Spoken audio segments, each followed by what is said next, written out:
Let's face it, putting together a new website can be just a massive pain in the ass. There's so many layers, it's peeling off the onion, layer after layer of complexity that can unfold as you go through the process. But what makes it so difficult? Any marketer that's been through this process will know the process. But let's uncover what happens when we first start to think about a new website and we get that business owner and the marketer through into our office to have a think about it. The first thing that people think we're going to talk about and they want to talk about is design and the technology choices that we're going to provide. Now, that couldn't be further from the truth. We really just don't even think about that to begin with, because why? I put my MBA hat on rather than my communication design hat on, which is all design and tech stuff, and we think business strategy.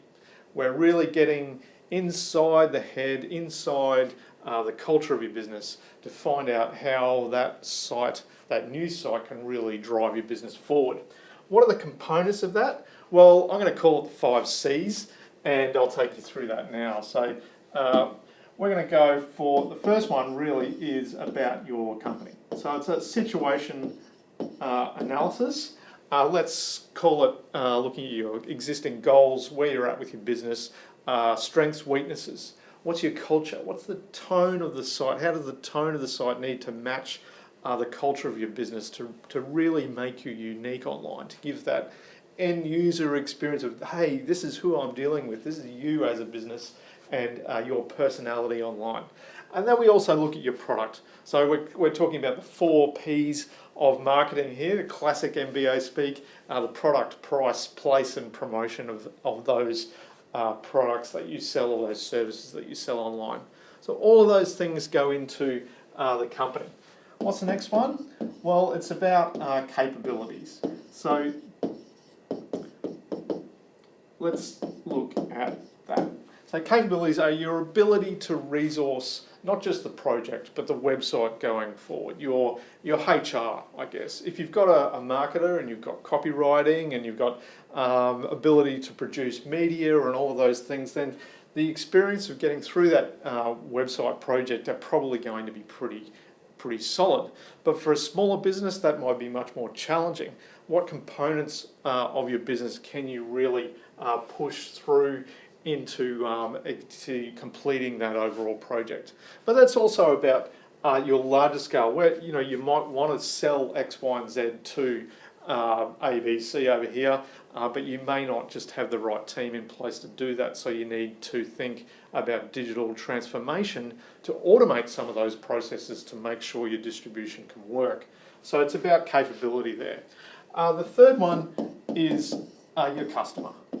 So there's so much talk online about customer experience and user experience, how you engage your audience through your site. So it's a massive part of the overall planning. We want to see a picture of what they look like, the personas of each customer type and what market segments fit to that the site needs to fit towards. The next is the overall operating climate. So not talking climate change, I'm talking about in your regulatory environment, your licenses, your privacy and consent requirements, how you can operate online depending on the type of business you are. Some businesses can do more online than others because they're operating under a different rule set. So the operating climate can really determine that, and we need to know what that is in order to build a digital experience around that. And the last but not least are your competitors.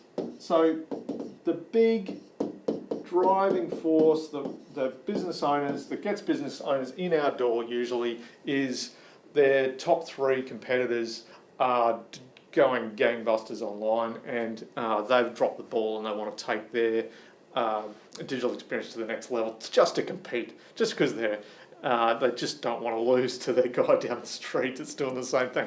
So really think about what your competitors are doing online. Do some research. How are they performing in Google, and how are they, transforming their customer experience into that digital space? So this covers a lot of ground. If you don't nail this, then your design experience and your technology choices will fall short.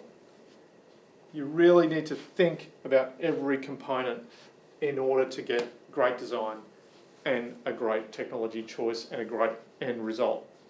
So over the coming weeks, I'm going to take you through each of these in more detail in an individual video and uncover what are those components that we really think about for you to be successful online.